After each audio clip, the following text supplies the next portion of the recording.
It's another Tuesday, and it's another devotion here from the book of Acts. We're still there, and we're wrapping up, and really this is the story of Paul and all of his missionary journeys are also wrapping up as he is living out the fulfillment of what Jesus kind of warned his disciples about, saying, you will be called in front of, governors and ruling authorities, and I will give you the words to say in those situations to testify about me and about the gospel message. And so Paul, here in Acts chapters 23 and 24, he is called before, the ruling authorities, some of the most powerful people in the world, in the regions of those days. And ultimately, he's going to go to Rome, to the seat of power in the Roman Empire, and get to deliver the message about Jesus as people are trying to figure out, why is this Paul character causing such an uproar in the world? Paul himself says a couple times in these chapters that it is respect to the resurrection of the dead that I am on trial here before you today. And really that's what it is, this message about Jesus being crucified but then raised again from the dead, the resurrection, the message of hope and salvation for the world.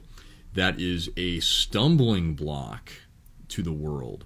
It is foolishness, and people war against it. Satan wants the world to reject this message as foolishness, when really it is the wisdom of God. It is the power of salvation for all who hear it and all who believe. So Paul just keeps talking about it. He doesn't stop. And I love this. It's not a very well-known part of the book of Acts, but in chapter 23, verse 11, after Paul has testified before the council about the resurrection, the Lord, it says in verse 11, the following night the Lord stood by him and said, "Take courage, for as you have testified to the facts about me in Jerusalem, so you must testify also in Rome." So validation of what Paul is doing and reassurance of the presence of the risen Christ with him on these missionary journeys. And then he gets to talk to Felix, the governor, and kind of testify again. And then he even has private conversations with Felix and his wife Drusilla.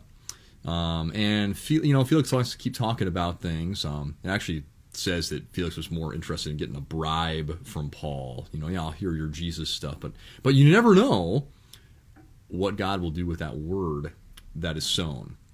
So I think for us today, reading the book of Acts, sometimes we might be thinking, wow, I don't think I'm ever going to be called by God to a situation where I'm going to have to testify in front of the ruling authorities about my hope in Jesus and possibly put in jail or killed or something. But in the same way, we might also be kind of scared on a much lower level, but still afraid to share our faith in some uncomfortable, maybe awkward, maybe even hostile situations. My sermon this past Sunday about how we're playing an away game in this world.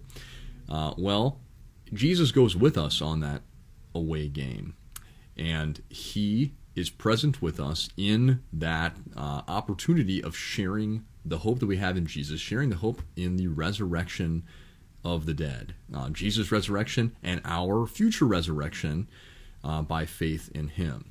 So take heart that the Lord Jesus, he may not speak directly to you like he did to Paul in Acts 23, verse 11, but he is standing next to you, and he is there, and he and his Spirit are with you and giving you the words to say.